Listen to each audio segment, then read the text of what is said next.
So welcome back everyone. This is going to be supposed to be the last lecture of our chapter investment decision. Total मिला के हमारे पास जो questions बाकी है वो है क्वेश्चन नंबर 51 से 57 तक, और इसमें सिर्फ दो क्वेश्चन ऐसे हैं जो हमने करने हैं। एक आध क्वेश्चन डिलीट होएगा और बाकी के क्वेश्चन होमवर्क में जाएंगे। क्वेश्चन नंबर 51 देखिए, मैं आपके सामने पढ़ रहा हूँ। काफ़ी आसान सा क्वेश्चन है। तीन क्वेश्चन करेंगे हम, 51, 52 और 56। Gamma Limited is considering building an assembly plant and the company has two options. एक प्लांट सेटअप करना है। असेंबली प्लांट का मतलब क्या होता है कि जहाँ पे हम चीज़ों को लाके जोड़ते हैं, बनाते नहीं हैं सर, जोड़ते हैं। जैसे अगर आईफोन बन रहा है तो आईफोन के सारे पार्ट्स कहीं और बनेंगे, लेकिन उनको ले जाया जाएगा एक जगह पे जिसको बोलते हैं असेंबली एरिया। अब उस असेंबली एरिया या असेंबली प्लांट में उनको बस जोड़ा जाता है, ठीक है, बनाया नहीं जाता। तो Gamma Limited is considering building an assembly plant and the company has two options out of which it wishes to choose the best plant. The projected output is 10,000 units per month. हर महीने कितने 10,000 unit निकलेंगे। The following data is available. Plant A अगर हम लगाएंगे तो 60 लाख रुपए की initial cost है। प्लांट बी की 44 लैक्स। सो प्लांट ए आपको अगर ध्यान दोगे तो महंगा पड़ रहा है। Direct labour cost per annum first shift का 30 लाख रुपए लगेगा प्लांट ए में, लेकिन प्लांट बी में फर्स्ट शिफ्ट का 15 लाख रुपए लगेगा। अब ध्यान देने वाली बात यह है कि प्लांट बी जो है उसमें भले ही आपको इनिशियल कॉस्ट कम दिख रही है, तकरीबन 16 लाख से, और डायरेक्ट लेबर की फर्स्ट शिफ्ट की कॉस्ट भी आपको 15 लाख से कम दिख रही है, लेकिन उसमें सेकंड शिफ्ट की ज़रूरत पड़ रही है। सो 10,000 यूनिट ऊपर में जो आपको लिखा हुआ है पर मंथ, तो अगर आप उस चीज को नोटिस करोगे, अगर आप इस चीज को नोटिस करोगे तो 10,000 यूनिट एक ही शिफ्ट में बन जाते हैं प्लांट ए में, लेकिन उसी को बनाने के लिए दो शिफ्ट लगती है प्लांट बी में। ओवरहेड हर साल का दिया हुआ है आपको यहाँ पे। सो सारी कॉस्टिंग पर एनम है, इनिशियल कॉस्ट वन टाइम है। Both the plants have an expected life of 10 years after which there will be no salvage value. So terminal cash flow हमारे किस्से में है ही नहीं। कॉस्ट ऑफ कैपिटल है 10%, 10% से total जो एन्युटी फैक्टर इन्होंने दिया है वो है 6.1446। इग्नोर करो द इफेक्ट ऑफ टैक्सेशन। अगर टैक्सेशन का इफेक्ट इग्नोर करना है, इसका मतलब इस पे लगने वाले डेप्रिशिएशन को भी इग्नोर करना है, क्योंकि डेप्रिशिएशन पे सिर्फ टैक्स सेविंग होती है और टैक्स इग्नोर करने बोल दिया क्वेश्चन ने। What would be the desirable choice? What other important elements are to be considered before the final decision is taken? ठीक है, ध्यान दो। बहुत ही इम्पॉर्टेंट सा जो हिस्सा है इसमें वो ये है कि हमको कौन से प्लांट से फ़ायदा ज़्यादा हो रहा है। अब ध्यान देना, मैं कुछ कैलकुलेशंस आपको करके दिखाता हूँ। बहुत ही सिंपल सा क्वेश्चन, बहुत ही simple sir. Terminal cash flow है नहीं, इनिशियल और ऑपरेटिंग कैश फ्लो में सिर्फ दो दो फिगर्स है।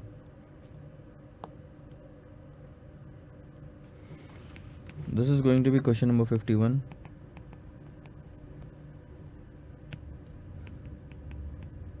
Plant A, year cash flow, present value factor and present value. 0 point पे आप 60 लाख लगाओगे, फैक्टर 1 ही होता है 0 पॉइंट का। उसके बाद 1 से 10 साल तक अगर आप ध्यान दोगे तो 30 लैक्स और 5 लैक्स पर एनम लगना है, यानी कि 35 लैक्स की कॉस्ट आएगी।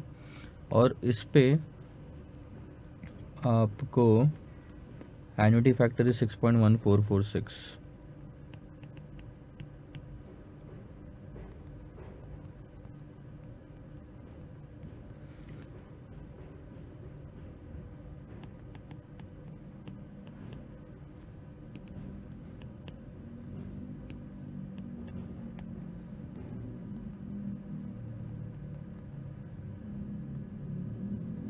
चलो सारा ही आउटफ्लो है यहाँ पे, इनफ्लो की तो कोई बात ही नहीं है। तो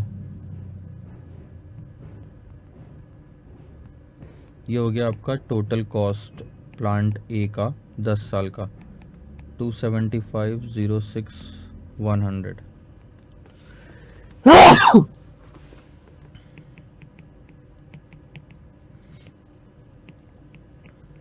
year cash flow, present value factor, present value. 0 110, 1 से 10 ले लिया, ये है सिर्फ 44 लैक्स। लेकिन आप अगर एनुअल कॉस्ट देखो यहाँ पे तो 15 लाख, 19 लाख और 4,20,000 आपको लग रहा है।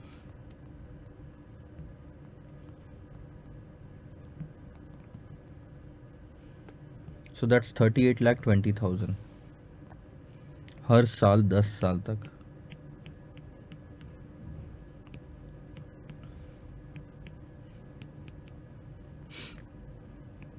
वन 6.1446।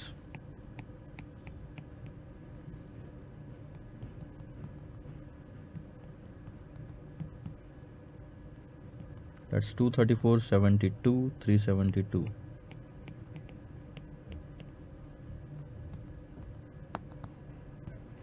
टोटल आता है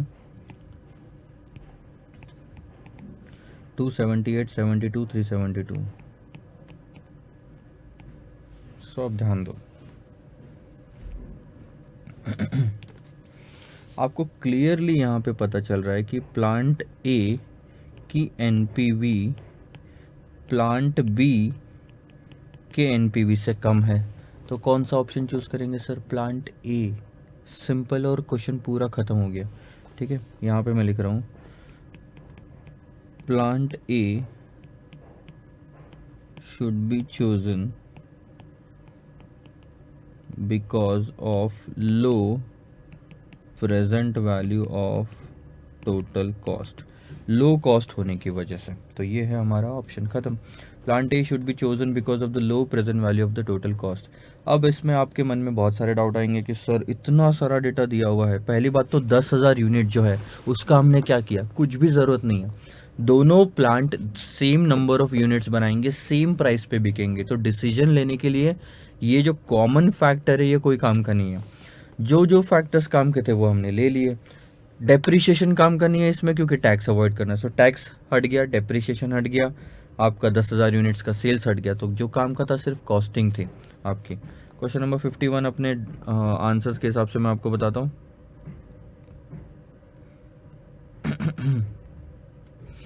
सो गैमा लिमिटेड ये आ गया, ये आ गया, ठीक है।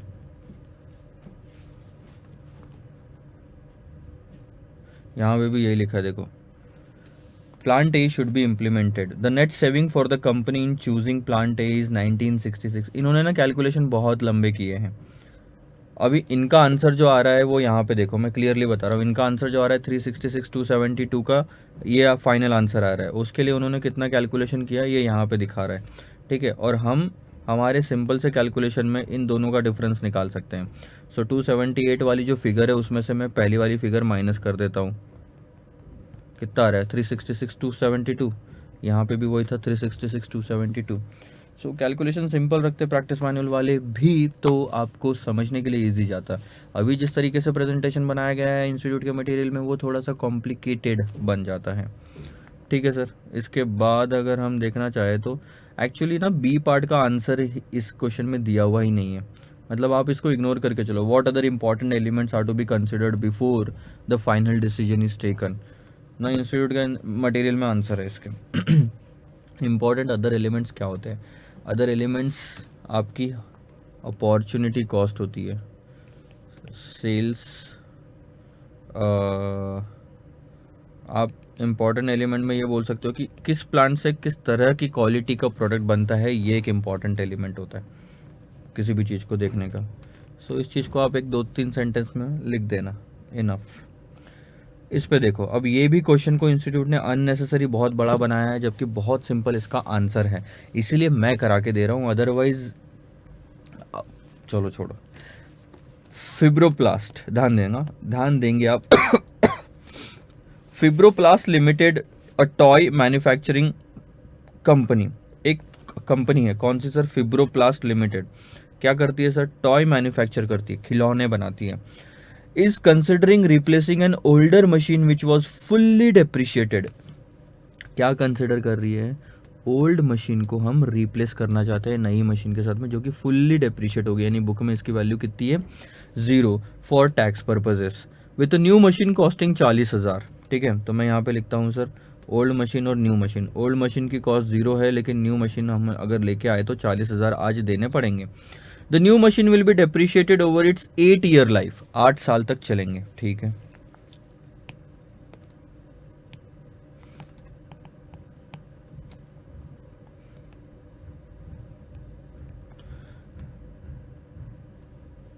आप ओल्ड लो, न्यू लो, न्यू में 0, ओल्ड में सॉरी ओल्ड में 0, न्यू में 40, और ये 8 साल की लाइफ रहेगी, ठीक है। Depreciated it is estimated that the new machine will reduce the labour cost, labour की कॉस्टिंग कम होगी सर। न्यू मशीन की वजह से जो लेबर हमको लग रहा था अभी तक 2 लाख रुपए का, वो 8,000 रुपए से कम हो जाएगा। The management believes that there will be no change in other expenses, यानी ओल्ड मशीन और न्यू मशीन, न्यू मशीन में जो आप 40,000 का खर्चा कर रहे हो ना मशीन लाने का, इससे फायदा क्या होगा, सिर्फ लेबर की जो कॉस्टिंग है 8,000 रुपए से कम हो जाएगी। यानी 40,000 रुपए का आउटफ्लो और सेविंग जो हर साल होगी, वो इन दोनों की मिला के वो होगी 8,000 की सेविंग होगी इसकी वजह से पर एनम 8 साल तक, ठीक है। The management believes that there will be no change in other expenses, and revenue में भी चेंज नहीं होएगा, खर्चों में भी चेंज नहीं होएगा of the firm due to the machine. The company requires an after tax return of 10%, यानी कंपनी को डिस्काउंटिंग रेट मिल गया कौन सा, 10%। टैक्स रेट कितना सर, 35%। कंपनी ने नीचे इनकम स्टेटमेंट आपको दिया हुआ है, सेल्स इतना, ये चेंज हो रहा है क्या, सेल्स चेंज हो रहा है क्या न्यू मशीन और ओल्ड मशीन में, नहीं, इग्नोर करो। मटेरियल चेंज हो रहा है क्या न्यू मशीन ओल्ड मशीन में, नहीं, इग्नोर करो। लेबर चेंज हो रहा है क्या, तो यस सर हम इसको कंसिडर करेंगे। फैक्ट्री, एडमिनिस्ट्रेटिव, ये सारे खर्चे हम इग्नोर करेंगे। सिर्फ डेप्रिशिएशन एक है जो कि बदल जाएगा, यानी कि डेप्रिशिएशन नई मशीन आने की वजह से क्या होगा, पुरानी मशीन तो फुल्ली डेप्रिशिएटेड है नई मशीन आएगी 40,000 की, डेप्रिशिएट करोगे 8 साल में, जिसकी सैल्वेज वैल्यू नहीं है, 40 डिवाइडेड बाय 8 करोगे तो 5,000 रुपए से आपका ये डेप्रिशिएशन हर साल बढ़ जाएगा। और 5,000 से डेप्रिशिएशन बढ़ गया तो क्या आउटफ्लो बताएंगे, नहीं सर, 5,000 से सिर्फ टैक्स सेविंग आपकी होगी। यानी 5,000 रुपए से जो डेप्रिशिएशन बढ़ा है, ये जो 75,000 हुआ है, तो 5,000 से खर्चा बढ़ जाने की वजह से जो नेट इनकम है वो 5,000 से कम आएगी, तो टैक्स भी कम देना पड़ेगा। तो इस 5,000 पे टैक्स सेविंग आपके काम की है सिर्फ, तो ये एक चीज है। उसके बाद क्या है sir, should the Fibroplast limited buy the new machine, क्या न्यू मशीन खरीदनी चाहिए। You may assume the company follows a straight line method of depreciation and the same is allowed for the tax purposes. दो ही फायदे हो रहे हैं आपको न्यू मशीन लाने की वजह से।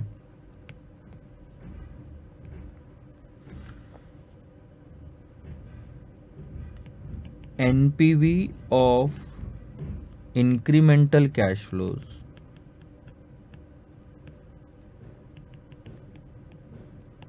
ड्यू टू न्यू मशीन, ये समझो बात को, year, particulars, cash flows, present value factor और प्रेजेंट वैल्यू, 0 पॉइंट पे कॉस्ट लगेगी मशीन की 40,000, लग गई, गए पैसे फिर 1 से 8 साल तक इस मशीन को लाने की वजह से क्या होगा, आपको सेविंग्स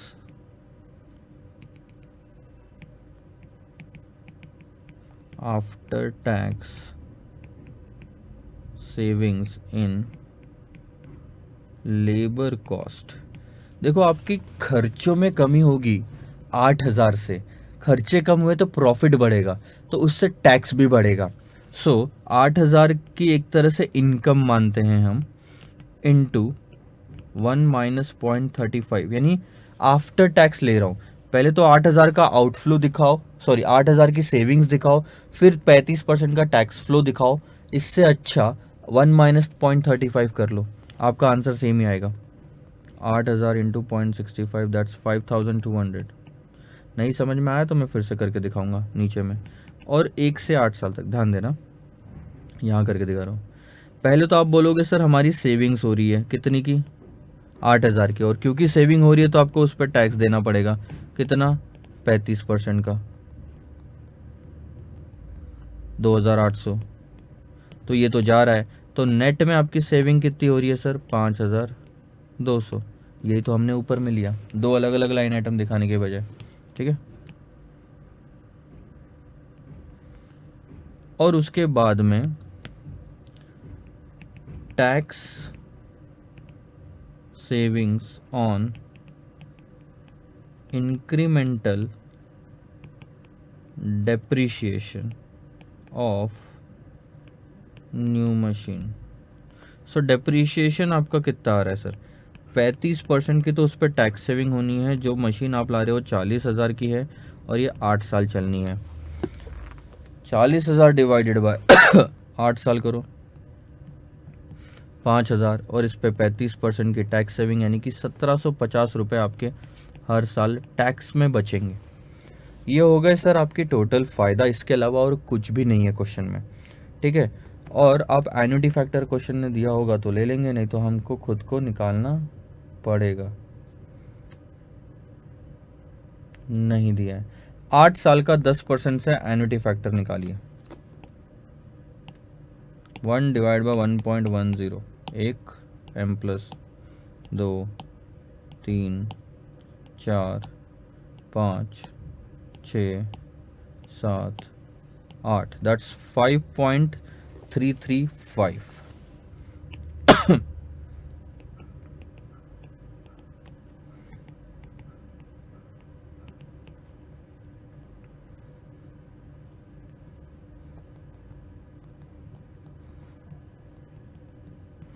27,700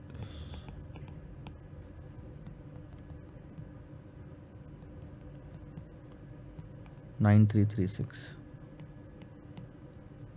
ध्यान दो क्या आ रहा है।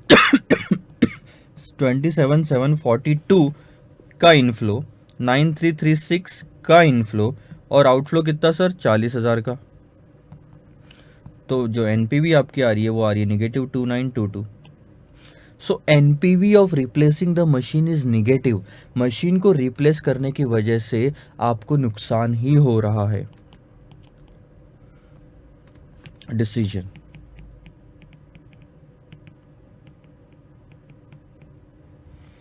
company should not replace the machine as NPV is negative। पूरा समराइज में करके आपको बताता हूँ, ध्यान देना। बहुत ही सिंपल सा था काम। मैं अगर नई मशीन लेके आता हूँ तो स्टार्टिंग में 40,000 जाएंगे सर, लिए मैंने। और क्वेश्चन ने क्लियर कट लिख दिया कि नई मशीन लाने से और कुछ भी फायदा नहीं होता सिवाय एक चीज के, जो है आपकी लेबर की कॉस्ट कम करेगा 8,000 से। कॉस्ट कम करना यानी फायदा, यानी इनफ्लो लेंगे हम यहाँ पे, वो है 8,000 का। क्योंकि फायदा हो रहा तो उस पर टैक्स भी देना पड़ेगा, क्योंकि उसकी वजह से इनकम बढ़ेगी। सो 35% का टैक्स माइनस करने के बाद की फिगर ली हमने, ले लिया सर। उसके बाद क्या, नई मशीन आई है तो डेप्रिशिएशन भी क्लेम कर सकते हैं नई मशीन का 5,000 रुपये। उस पर टैक्स सेविंग ले ली। इसके अलावा कोई भी फिगर आपके क्वेश्चन में काम की नहीं है, क्योंकि क्वेश्चन बोलता है कुछ भी चेंज नहीं है। आपको अब मैं इंस्टीट्यूट का आंसर दिखाता हूँ और बताता हूँ कैसे इंस्टीट्यूट ने चीज़ों को कॉम्प्लिकेट किया है। आप ध्यान दो, आया आंसर यहाँ पे 2922 का लास्ट में दिख रहा होगा। सेंटेंस भी यही है, since the NPV is negative the new machine should not be purchased. लेकिन इंस्टीट्यूट ने जो कैलकुलेशन किया वो ज़रा कैलकुलेशन देखो, वो कैलकुलेशन कहाँ से शुरू होता है। सबसे पहले यहाँ से शुरू होता है, इंस्टीट्यूट ने कैश इनफ्लो निकाला। पता नहीं क्यों उन्होंने प्रेजेंट अर्निंग्स आफ्टर टैक्सेस 45,500, उसमें डेप्रिशिएशन ऐड किया, उसमें कैश फ्लो आफ्टर टैक्स निकाला, फिर नीचे में वापस 5 लाख का सेल्स लिया, और उसके बाद इतने बड़े कैलकुलेशन किए कॉस्ट में, मटेरियल, लेबर, फैक्ट्री, ये सब सेम है, बदल नहीं रहे हैं, लेने की ज़रूरत ही नहीं थी। और आगे आगे करते करते नीचे आखिरी में आया और आखिरी में उन्होंने 2922 का आंसर निकाला। यही सारा कैलकुलेशन इन्होंने जो कम से कम 10 से 15 स्टेप्स में किया है, हमने 3 स्टेप में किया है। कॉस्ट ऑफ द मशीन की पहली step, after tax saving in labour cost and tax saving in incremental depreciation of the new machine. बस ये, और क्या, कहानी ख़त्म। आंसर्स लिख लो, 2 मिनट के बाद हम नया क्वेश्चन शुरू करते हैं।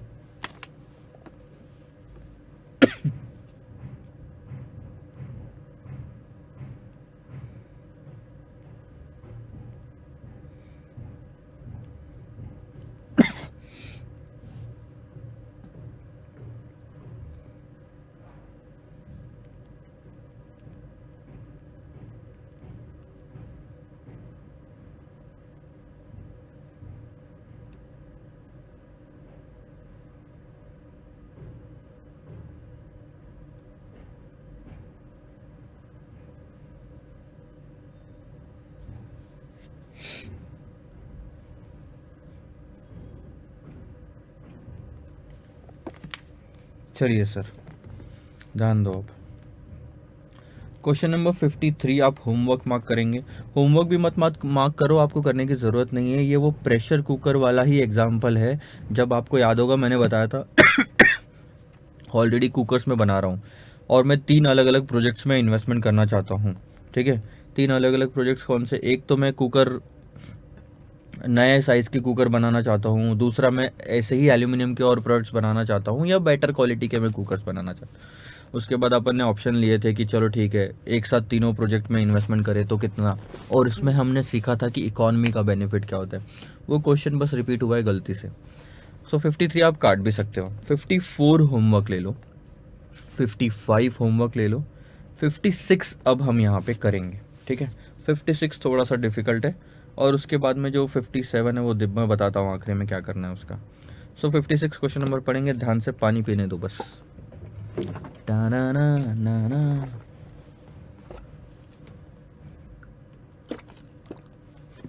आप लोग ना उतना, कभी कभी अगर आपको लगता है कि मैं हंसता नहीं हूँ, मजाक नहीं करता हूँ क्लास में, तो मयंक सर बहुत ही सीरियस किस्म के इंसान होंगे। ऐसा बिल्कुल नहीं है। जब मैं फाइनेंशियल मैनेजमेंट में, या मतलब जब मैं पढ़ा रहा होता हूँ, तब मैं एक्चुअल में क्वेश्चन में ज़्यादा इन्वॉल्व होता हूँ। तो मतलब इधर उधर की चीज़ें आती ही नहीं है दिमाग में कि मैं आपसे मस्ती करने लग जाऊँ उसमें, and it is better. But after doing all the recordings and classes, I go with friends, I go to movies and I have lots of things to do. And the best part where I spend the time apart from the recording is to develop something at conferenza.in.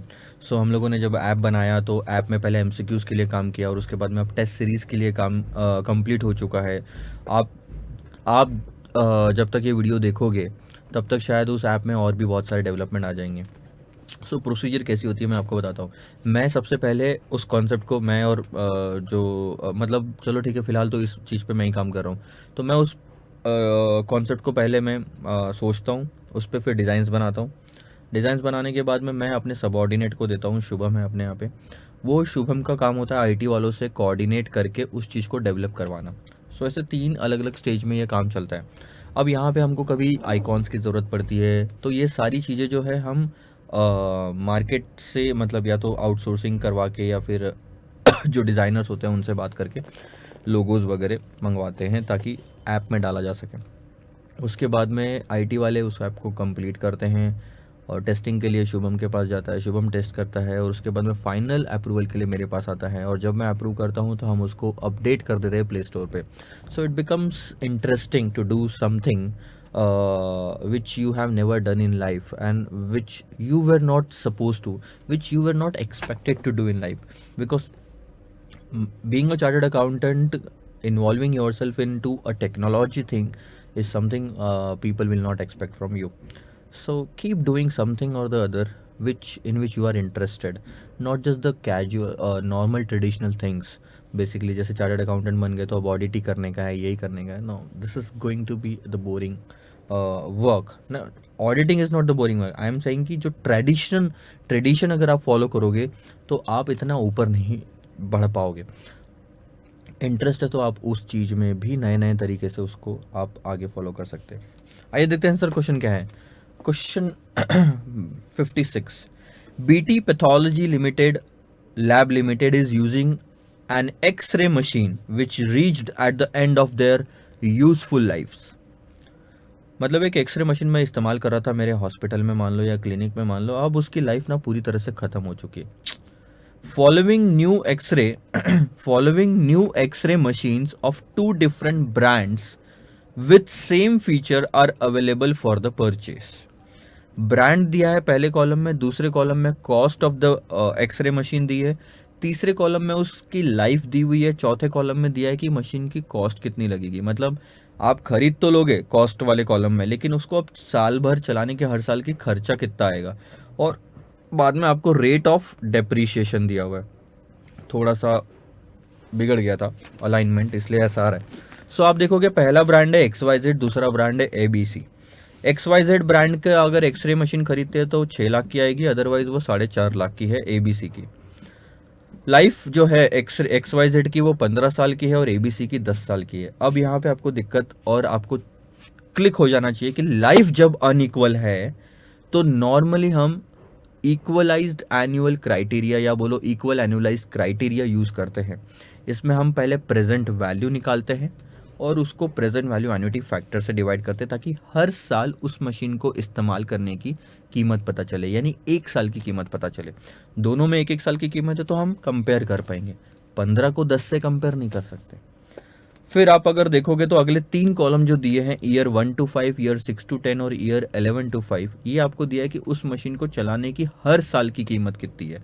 तो 20,000 जो है ये 1 साल से 5 साल तक हर साल लगेगी पर एनम। जब तक नहीं दिया रहता ना स्पेसिफिकली तो ये पर एनम ही हम कहेंगे। अब ईयर 11 से 15 में यहाँ पे कुछ भी नहीं दिया हुआ, क्यों सर? बहुत ही सिंपल सा आंसर है इसका, क्योंकि ये मशीन सिर्फ 10 साल तक चल रही है, तो 11वें साल में कहाँ की कॉस्ट रहेगी। डेप्रीशिएशन का उन्होंने परसेंटेज दिया जो कि कॉस्ट पे लगेगा सीधा, ये 4% लगेगा 6 लाख पे, ये 6% लगेगा 4.5 लाख पे। Residual value of both of the above machine shall be dropped. ध्यान देना, रेसिडुअल वैल्यू यानी कि स्क्रैप वैल्यू। जब आप इसको स्क्रैप करने जाएंगे, मार्केट में बेचने जाएंगे, तो residual value of both of the above machine shall be dropped by 1/3 of the purchase price. 6 lakh का 1/3 होता है सर 2 लाख, और 4.5 लाख का 1/3 होता है सर 1.5 लाख। इतनी अमाउंट से पहले ही साल में इन मशीन्स की कीमत गिर जाएगी, फर्स्ट ईयर में ही गिर जाएगी। यानी अगर फर्स्ट ईयर बाद मुझे XYZ बेचनी रही तो 4 लाख में बिकेगी, क्योंकि 2 लाख से वैल्यू गिर गई। फर्स्ट ईयर में ABC बेचने रहा तो मेरे को 3 लाख में मिलेंगे सिर्फ, क्योंकि 1.5 लाख से इसकी वैल्यू गिर गई। Thereafter shall be depreciated at the rate mentioned above.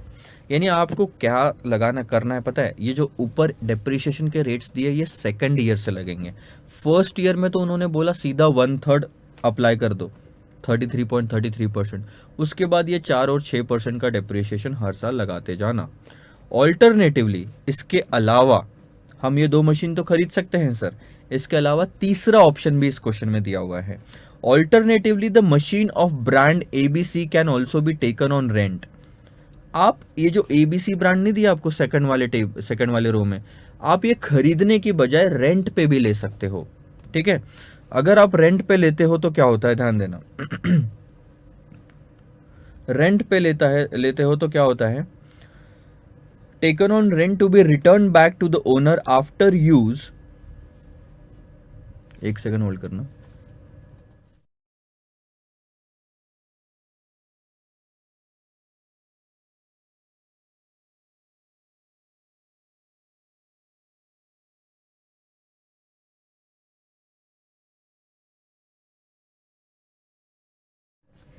सो ध्यान देंगे, sorry. So return back to the owner after use on the following terms and condition, क्योंकि रेंट पे अगर चीज ले रहे हो तो उसके इस्तेमाल के बाद आपको वापस देनी पड़ती है। Annual rent shall be paid in the beginning of each year and for the first year it shall be 1,02,000। अब इस क्वेश्चन में नई सीखने वाली चीज़ क्या है, जो पहले साल की कैश फ्लो है नॉर्मली हम ईयर एंड पे मान के चलते थे, लेकिन इस क्वेश्चन में बोला है कि पहले साल की कैश फ्लो जो है आपकी बिगिनिंग ऑफ द ईयर में होगी। Annual rent for subsequent 4 year shall be 1,02,500। So year 2 से लेके 5 तक 1,02,500, लेकिन इसका एन्युटी फैक्टर 1 से 4 तक ही आएगा क्योंकि बिगिनिंग में पेमेंट हो रहा है, मैं बताऊंगा आपको। Annual rent for the final 5 year shall be 1,09,950। 3 rents दिए हुए हैं आपको, रेंट दिया हुआ है, पहले साल का रेंट, दूसरे से 5वें साल का रेंट और 6वें से 10 साल का rent. The rent agreement can be terminated by BT labs by making a payment of 1 lakh as a penalty. 1 lakh रुपए का पेनल्टी पे कर दो और आप ये रेंट का एग्रीमेंट टर्मिनेट कर दो। This penalty would be reduced by 10,000 each year for the period of rental agreement. अगर आप 1 साल मशीन का रेंट पे कर दे, 1 साल मशीन को रेंट पे ले लेते हैं और 1 साल बाद ही आप इस एग्रीमेंट को ख़त्म करना चाहते हैं, जितने साल यूज़ किए वो मल्टीप्लाइड बाय 10,000, हर साल के 10,000 रुपए की से पेनल्टी कम की जा सकती है। 10 साल का रेंट एग्रीमेंट आज अगर आप टर्मिनेट करते हो बिना इस्तेमाल के तो 1 लाख रुपए की पेनल्टी देनी पड़ेगी। 1 साल बाद टर्मिनेट करोगे तो 1 लाख में से 10,000 चले गए, 90,000 की पेनल्टी देनी पड़ेगी। 5 साल बाद अगर मैं एग्रीमेंट खत्म करता हूं तो 5 साल इंटू 5 इंटू 10,000 यानी कि 50,000 मेरा कम हो जाएगा। तो पेनल्टी बची सिर्फ 1 lakh minus 50,000 is equal to 50,000। आपको करना क्या है, you are required to advise which brand of x-ray machine should be acquired, कौन से ब्रांड को एक्वायर करना चाहिए, assuming that the use of machine shall be continued for a period of 20 years. 20 साल तक मशीन का इस्तेमाल करते रहेंगे। इस बात को लेकर अगर आप चलो तो बताओ कि आप कौन सी मशीन खरीदोगे। Which of the option is most economical if the machine is likely to be used for a period of 5 years. आपको दो ऑप्शन दिए, 20 साल इस्तेमाल किया और 5 साल इस्तेमाल किया, तो बताओ कौन सी मशीन आप खरीदोगे। 3 ऑप्शन है, ABC खरीद लो, XYZ खरीद लो, या ABC आप रेंट पे ले लो। तो तीनों ऑप्शन आपको बताना है कैलकुलेट करके कौन सा बेटर है। कॉस्ट ऑफ कैपिटल उन्होंने 12% दिया है और आई थिंक कोई प्रेजेंट वैल्यू एनुटी फैक्टर वगैरह दिए नहीं है आपको। सो देखो इतना बड़ा क्वेश्चन है हम सिंपल तरीके से सॉल्व करेंगे इसे।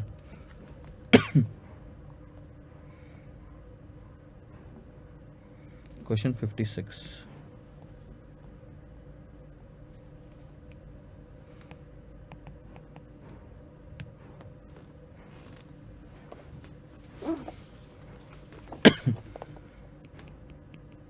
NPV ऑफ मशीन XYZ, ठीक है, year, cash flow, present value factor 12 साल तक और प्रेजेंट वैल्यू ज़ीरो टाइम पे कैश फ्लो कितनी सर, मशीन खरीदने की कीमत लगेगी हमको 6 लाख की, ठीक है। अच्छा इसमें तो अलग अलग चीज़ आएगी ना, डिप्रिशिएशन भी तो आएगा, ठीक है। टैक्स का कुछ लेना देना है क्या इसमें?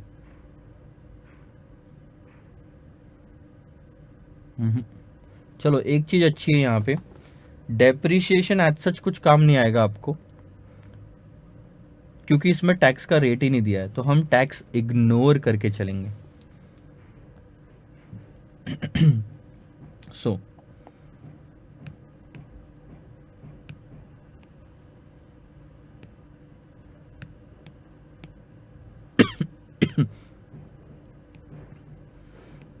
ईयर,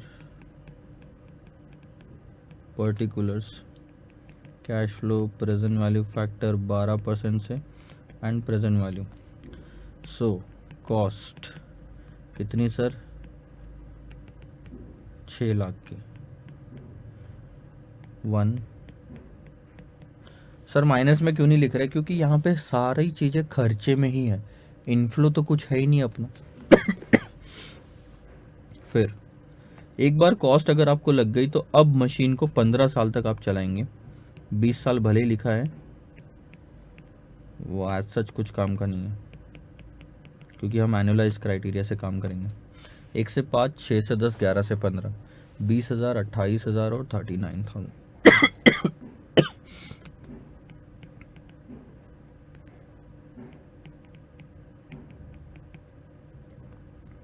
रनिंग कॉस्ट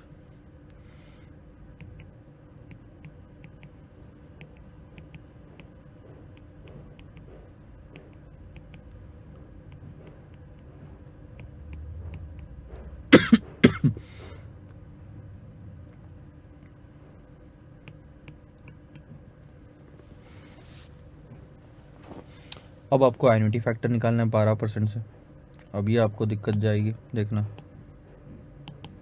पहले 5 साल का annuity factor 1 divide by 1.12 equal to m+1, 2, 3, 4, 5, यह आता है आपका 3.605। लिख लिया सर। लेकिन अब जो एन्युटी फैक्टर आपको चाहिए 6 से 10 साल का चाहिए। Memory clear, C 1 divide by 1.12, 1, इसको m प्लस में मत डालना, ये पहले साल का है, हमको 6वें से 10वें साल तक चाहिए। 2 इक्वल टू दबाया, m प्लस में नहीं डालना, 3, 4, 5 साल तक आप ऐसे इक्वल टू दबाते जाओ, m प्लस में नहीं डालना। अब दबाया इक्वल टू, तो 6वां साल आया, इसको डालना है आपको MCQ, सॉरी एम प्लस में। So 6 M plus 7 M plus 8 M plus 9 M plus 10 M plus, और कर दो मेमोरी रिकॉल, तो ये आता है 2.045, यानी बाद के 5 सालों का एन्युटी फैक्टर 2.045। अब 11 से 15 चाहिए हमको, तो फिर से वो स्टेप रिपीट करेंगे। 10 साल तक इक्वल टू दबाऊंगा लेकिन ऐड नहीं करूंगा। 1 2 3 4 5 6 7 8 9 10 11, अरे अरे अरे अरे, 1 2 3 4 5 6 7 8 9 10 हो गया। अब 11 से 15 तक ऐड करना है, तो इक्वल टू एम प्लस 11 हो गया, 12 13 14 15। सो दैट्स मेमोरी रिकॉल में 1.161। अब कर लो मल्टीप्लाई।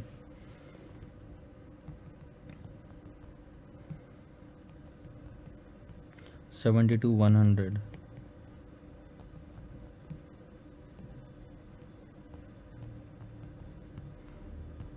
57 260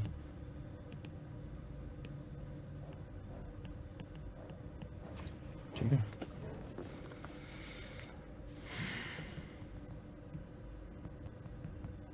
$45 279 हो गया। अब इसकी हम टोटल कर लेते हैं और हमारा पहला आंसर आ जाएगा गलत। एक चीज़ आप छोड़ रहे हो, जो 15वें साल में आप स्क्रैप वैल्यू करोगे, यानी सैल्वेज वैल्यू बोल सकते हो आप उसको। अब ये कैसे कैलकुलेट करोगे? आपने कितने साल तक इस्तेमाल किया? 15 ईयर्स तक। 6 लाख की मशीन थी, इसमें से 6 लाख में से 1/3 तो आप कर दो माइनस सर। स्क्रैप वैल्यू का कैलकुलेशन में चलो नीचे ले लेता हूँ, यहाँ लेते हैं ना। कॉस्ट 6 लाख की मशीन थी, इसमें से आप 1/3 माइनस कर दोगे, यानी कि 2 लाख।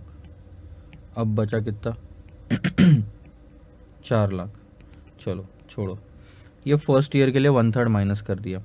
अब आप क्या माइनस करोगे सर? आप माइनस करोगे कितना परसेंट? 4% माइनस करोगे, मल्टीप्लाइड बाय 14 ईयर्स तक। पहले साल का तो हो गया, दूसरे साल से 14 ईयर्स तक 4% आप माइनस करोगे। सो 6 लैक्स इंटू 4%, ये डिप्रिशिएशन एक साल का, और हमको 14 ईयर्स तक का चाहिए। पहले साल का डिप्रिशिएशन तो 2 लाख था, अब बाद का 14 ईयर्स बचे हैं, तब जाके 15 साल होंगे, 3,36,000। देखा, 2 तरह के डिप्रिशिएशन है, 1 साल का और 14 ईयर्स का। सो 6 lakh minus 2 lakh minus 336, that 64,000 rupees है स्क्रैप वैल्यू। सो ये ले लिया 64। And present value factor 15th year का आ रहा है 0.183। मैं एक बार फिर से निकाल लेता हूँ।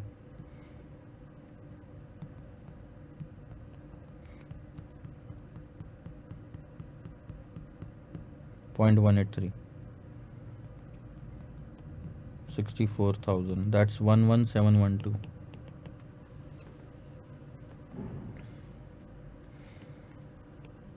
टोटल ले लो, एनपीवी जो आ रही है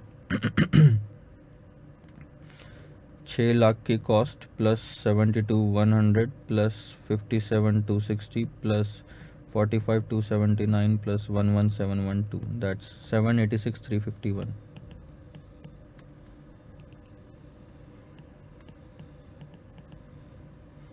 ठीक है, ये कॉस्ट लग रही है आपको मशीन एक XYZ चलाने में। अब ऐसा ही पूरा कैलकुलेशन आपको करना है मशीन ABC में, इसलिए थोड़ा टाइम तो देना पड़ेगा sir. NPV of machine ABC, year, particulars, cash flow, present value factor और प्रेजेंट वैल्यू। सो 0, 1 से लेके 5, 5 से लेके 10 और 10, क्योंकि 10 साल तक ये ख़त्म हो जाएगा। मशीन की कॉस्ट ये आएगा रनिंग कॉस्ट,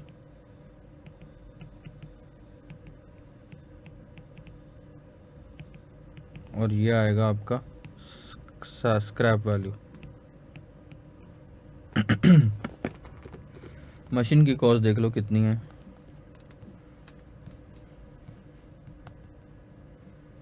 मशीन की कॉस्ट है सर 4,50,000 रुपीज़। उसके बाद में 31 and 53,000।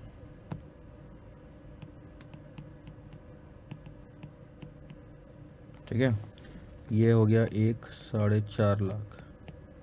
उसके बाद दो फैक्टर लेंगे हम, 1 से 5 और 5 से 10 वाले, यानी कि 2.045 और 1.161।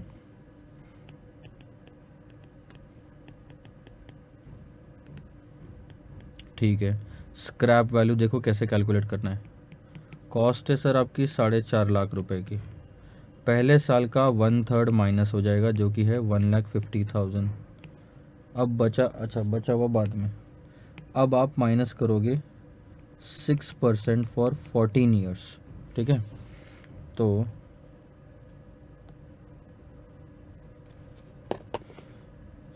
4,50,000 पे 6% अगर आप लगाएंगे तो 27,000 आता है। इंटू 14 अगर आप करो तो 3,78,000 आता है। So this is 3,78,000। अबे नहीं, गलत हो रहा है, कुछ तो गलत है। 14 क्यों करेंगे सर, 9 ईयर्स तक करेंगे क्योंकि 10 ही साल मशीन चल रही है, तो ये आएगा 9, इसलिए तो ज़्यादा आ रहा था। 4,50,000 इंटू 6% इंटू 9, दैट्स 2,43,000। ठीक है,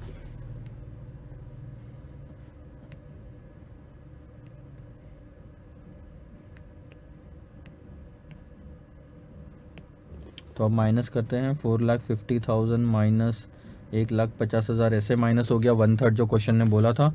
और उसके बाद में 2,43,000 हम माइनस कर देंगे तो बचा कितना सर, 57,000 रुपये। सो 57,000, और 10th ईयर का फैक्टर जो है 12% से, वो हम निकाल लेते हैं। 1 2 3 4 5 6 7 8 9 10, दैट्स 0.3219।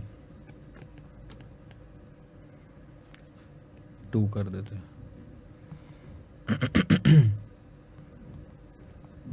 31,000 into 2.045, that's 63,395। 53,000 इंटू 1.16, 61,533।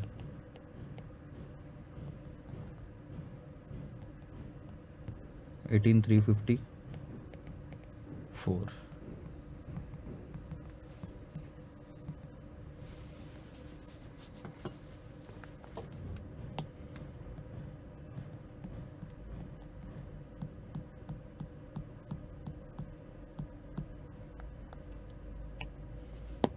करे टोटल 4,50,000 प्लस 63,395 प्लस 61,533 प्लस 18,354, सो ये आता है 593,282।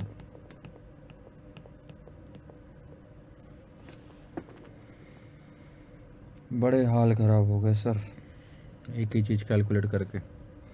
So this is NPV.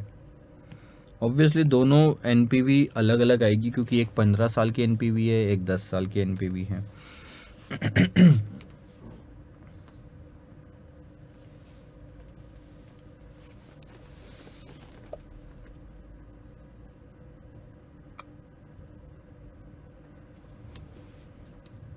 Lease rent की बातें करें, लीज रेंट तो आपको एग्जैक्टली दिया हुआ ही है। लीज रेंट में निकालना है क्या कुछ? आई थिंक लीज रेंट आपको, advice which brand of x-ray machine should be acquired assuming that the use of the machine shall be continued for a period of 20 years. तो ये 10 साल वाला काम है ही नहीं इसमें।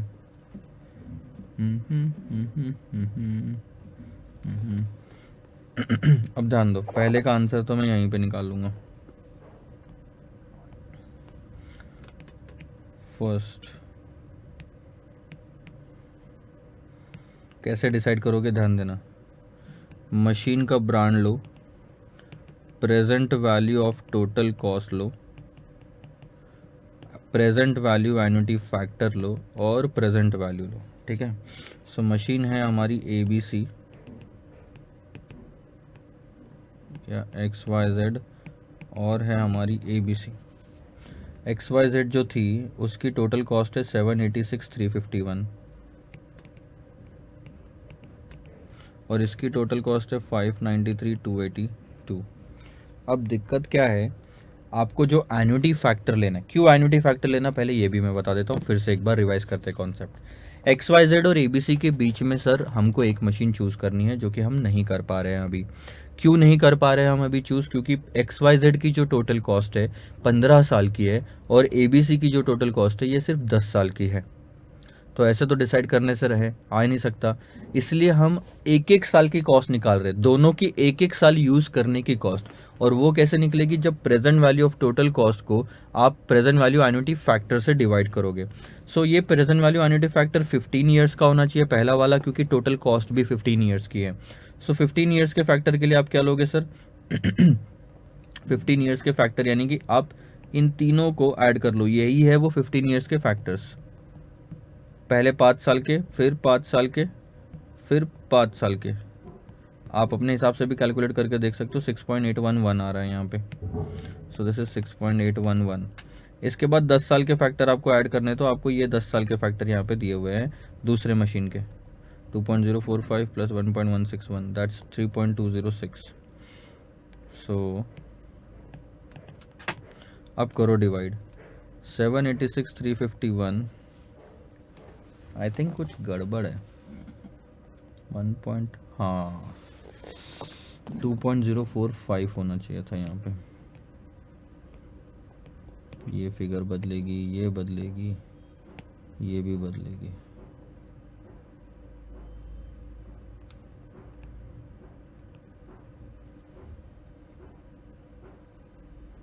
$3.605 और 2.045।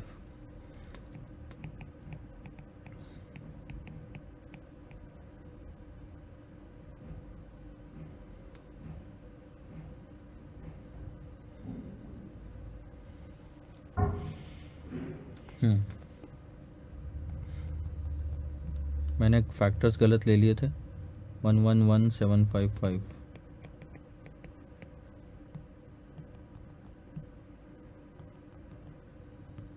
$108,385।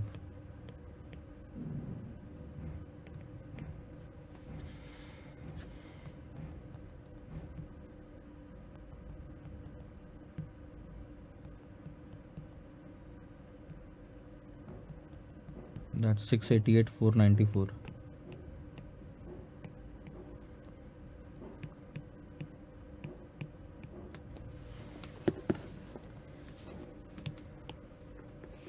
तो जो एन्युटी फैक्टर आएगा वो 3.605 प्लस 2.045 दैट्स 5.65 आता है।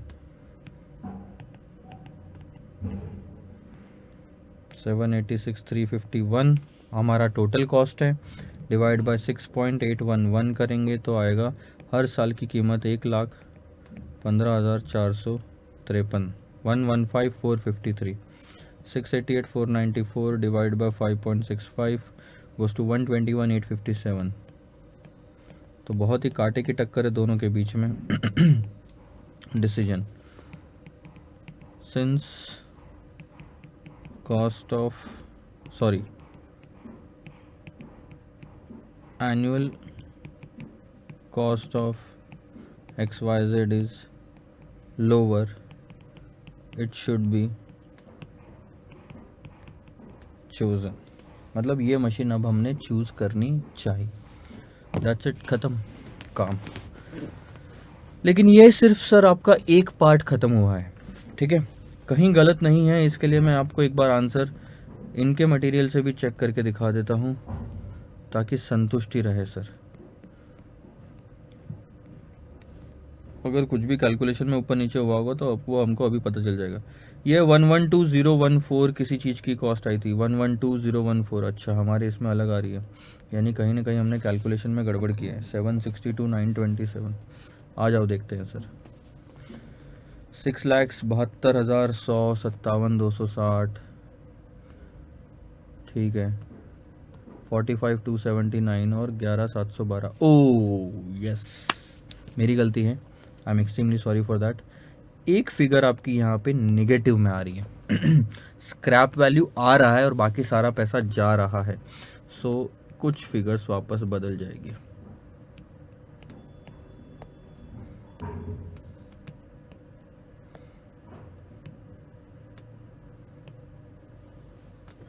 मैं फिर से कर लेता हूँ कैलकुलेशन। अच्छा हो गया, आंसर देख लिया।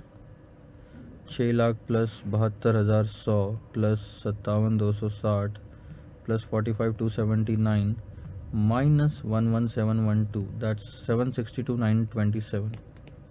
सो दिस इज 762,927 और यही चीज़ आप यहाँ पे रखोगे 762,927 डिवाइडेड बाय 6.811 करोगे, दैट्स 112,014।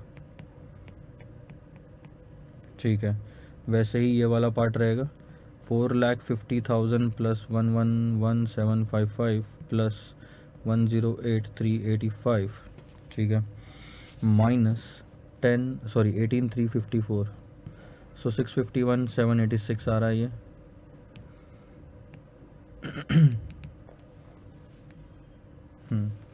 सिक्स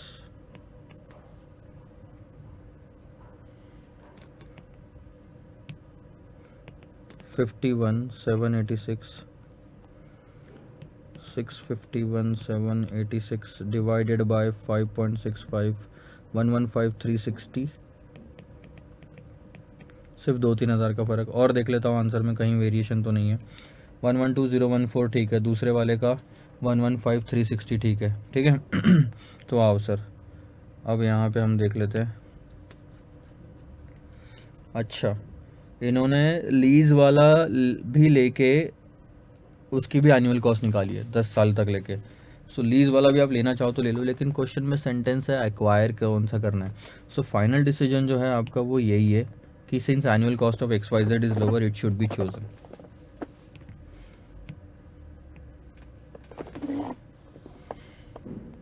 अब हम करते हैं ऑप्शन बी। लीज़ लेने का पहले वाले पार्ट में सेंस बनता नहीं है, क्योंकि कौन सी मशीन एक्वायर करनी चाहिए ये पूछा है, ये नहीं पूछा कौन सा ऑप्शन चूज़ करना चाहिए। अब ये वाला पार्ट आपको मज़ेदार लगेगा, ये छोड़ो, यहाँ देखो। Which of the option is most economical if machine is likely to be use for a period of 5 year. अगर आप सिर्फ 5 साल तक मशीन चलाते हैं तो सर कौन सा ऑप्शन आपको सबसे बेस्ट लगता है? थोड़ा सा होल्ड करिएगा।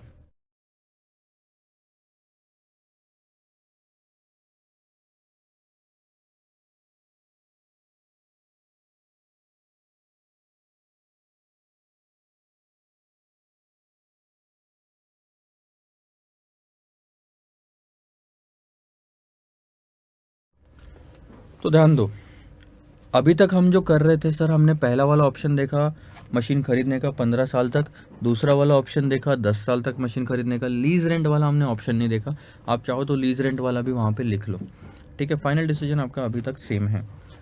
अब तीसरा, अब इन तीनों में से आपको कौन सा ऑप्शन बेस्ट लगेगा अगर आप सिर्फ 5 साल तक ऑपरेट करना चाहते हैं? तो तीनों चीज़ें आपको वापस निकालनी पड़ेगी। ध्यान देना मैं क्या कर रहा हूँ।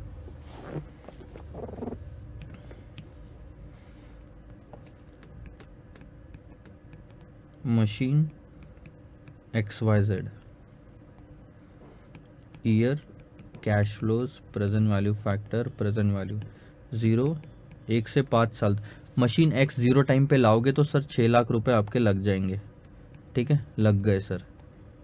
उसके बाद में 1 से 5 साल तक अगर आप देखोगे तो आपने 20,000 रुपये का खर्चा उठाना है हर साल, 3.605।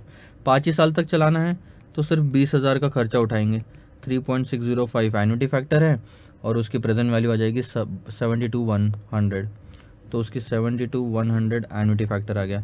और 5 साल तक चलाने के लिए क्वेश्चन ने बोला, यानी 5 साल में आप उसको स्क्रैप कर दोगे। अब बताओ स्क्रैप वैल्यू कितनी आएगी?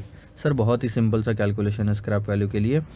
कॉस्ट आप लेंगे 6 लाख की, इसमें से 1/3 माइनस कर दो, 2 लाख पहले साल का। और अब कितने साल बचे? 4 साल। सो 4 साल के हिसाब से कितना? 4% और 4 साल, 6% तो बाद में। सो 4% का डेप्रिशिएशन 6 लाख पे लगाओगे इंटू 4 साल, यानी कि 96,000 और माइनस करोगे आप। और 96,000 माइनस करने के बाद की फिगर कितनी आती है? 6 लाख माइनस 2 लाख माइनस, यानी ये जो मशीन है अब बिकेगी 3,04,000 में। और 5वें साल का फैक्टर हमको लेना पड़ेगा 0.567।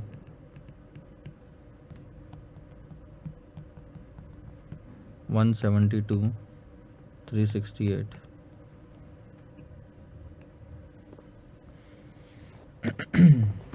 ठीक है, मशीन ABC ले लो फटाफट। ईयर, कैश फ्लो, सिर्फ 5 साल तक तो चलानी है machine. Present value factor, present value 0 में खरीदो, 1 से 5 साल तक की रनिंग कॉस्ट, 5वें साल में बेच दो। 0 में आपने खरीदा सर 4,50,000 में, ठीक है। अच्छा, मैंने स्क्रैप वैल्यू वापस यहाँ पे वो कर दी ना, माइनस करना पड़ेगा अपन को। चलो माइनस करता हूँ, 6 लाख प्लस 72,100 माइनस 172,368, दैट्स 499,732। 5 साल तक मशीन चलाने की कॉस्ट। और 31,000 रनिंग कॉस्ट है ABC की, 3.605, फैक्टर वही रहेगा।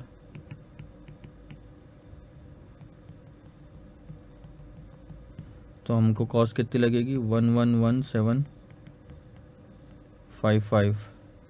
उसके बाद साल्वेज वैल्यू देखो, साल्वेज वैल्यू क्या आएगी?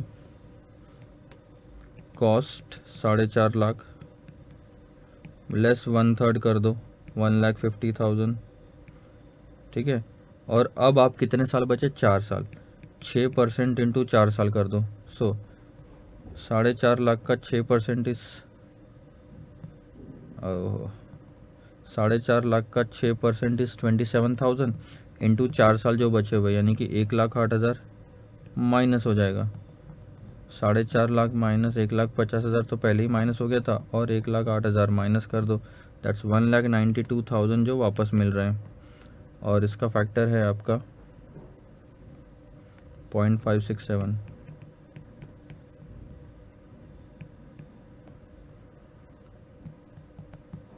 सो दैट्स 108,864, ठीक है। ये आ जाएगा नेगेटिव में क्योंकि ये इनफ्लो है। अब इसमें बाकी की चीज़ें ऐड कर दो, 111,755 प्लस 4,50,000। सो आपका आंसर आया 4,52,891। इसका आंसर आया था 499,732। सो अगर 5 साल तक चलाते हो तो आप देख रहे हो मशीन ABC ज़्यादा फ़ायदेमंद है। लेकिन अभी एक और ऑप्शन आपका बाकी है,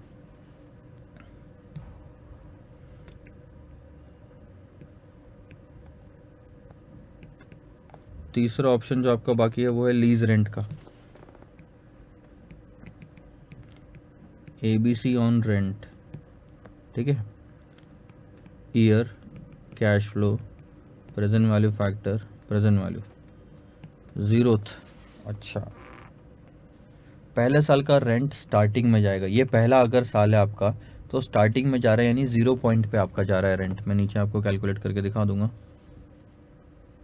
फिर 1 से 4 साल तक का आएगा, और फिर पेनल्टी आएगी 5वें साल के एंड में, ठीक है। सो पहला रेंट देखो, पहला रेंट जो है वो है 1,02,000 का, ठीक है। उसके बाद में उन्होंने क्या बोला? Annual rent for the subsequent 4 year is 1,02,500।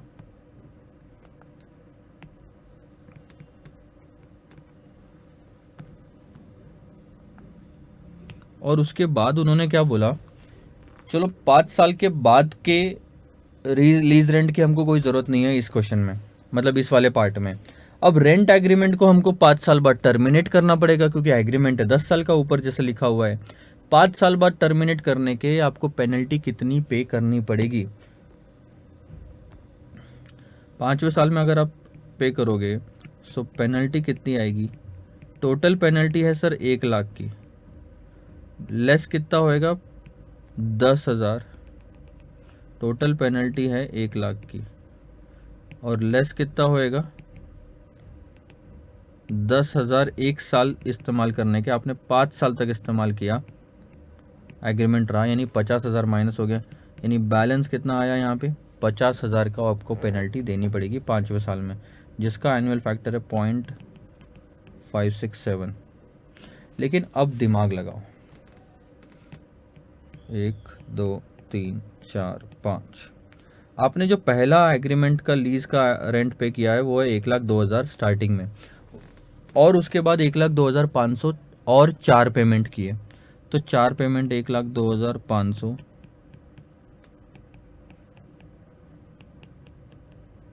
और ईयर ले लो 0 1 2 3 4 और 5। अगर आप ध्यान से देखोगे तो पेमेंट जो कर रहे हैं हम लीज रेंट का, वो बिगिनिंग में पेमेंट हो रहा है, साल की शुरुआत में हो रहा है। यानी कि ये जो पेमेंट किया ये इस साल का था, ठीक है, तो जो आखिरी पेमेंट किया ये आखिरी साल का था, ये मान रहे हो? तो अब इन कैश फ्लोज को अगर डिस्काउंटिंग करना है तो इन कैश फ्लोज को डिस्काउंटिंग करने के लिए इसको तो मैं 1 से ही मल्टीप्लाई करूंगा, क्योंकि 0 के टाइम पे फैक्टर होता है 1। लेकिन अगले जो 4 कैश फ्लोज है ये 1 2 3 4 ईयर के एंड में हो रहे हैं, तो मैंने सिर्फ 4 साल का एन्युटी फैक्टर लेना है, क्योंकि 4 ही आपके साल बचे हुए, 1 2 3 4। अगर 2 3 4 5 होता तो 2 3 4 5 के फैक्टर की टोटल लेता। अभी मैं पहले 4 साल के फैक्टर की टोटल लूंगा, 1 डिवाइड बाय 1.12 एम प्लस में मेमोरी क्लियर। पहला साल हमको चाहिए एम प्लस, दूसरा चाहिए एम प्लस, अरे हो नहीं रहा है। पहला साल हमको चाहिए तो एम प्लस, दूसरा चाहिए तो एम प्लस, तीसरा चाहिए तो एम प्लस। अरे यार ये दब नहीं रहा है। 1 डिवाइड बाई 1.12, पहला चाहिए एम प्लस, दूसरा चाहिए एम प्लस, तीसरा चाहिए एम प्लस, चौथा चाहिए एम प्लस, और रिकॉल करोगे तो आएगा 3.037। तो यहाँ पे हम क्या लिखेंगे? 3.037, 4 साल के फैक्टर की total.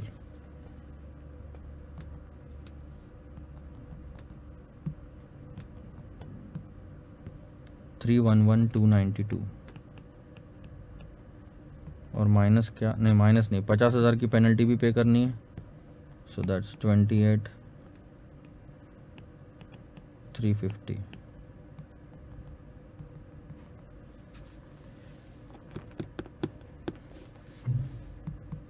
$1,02,500, sorry 1,02,000 plus 311,292 plus 28,350, that's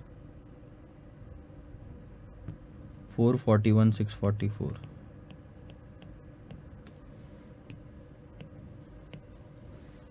so तीनों ऑप्शन आपने ले लिए। अब तीनों ऑप्शन की टोटल देखो, अगर आप XYZ लेते हैं तो 499 में काम हो जाएगा, मशीन ABC लेते हैं तो 452 देने पड़ेंगे, लेकिन मशीन ABC को रेंट पे लेते हैं 5 साल के लिए तो 441 में काम होता है। यानी इस वाले केस में जहाँ पे आप सिर्फ 5 साल तक इस मशीन का इस्तेमाल करना चाहते हो, लीज रेंट प्रिफरेबल है।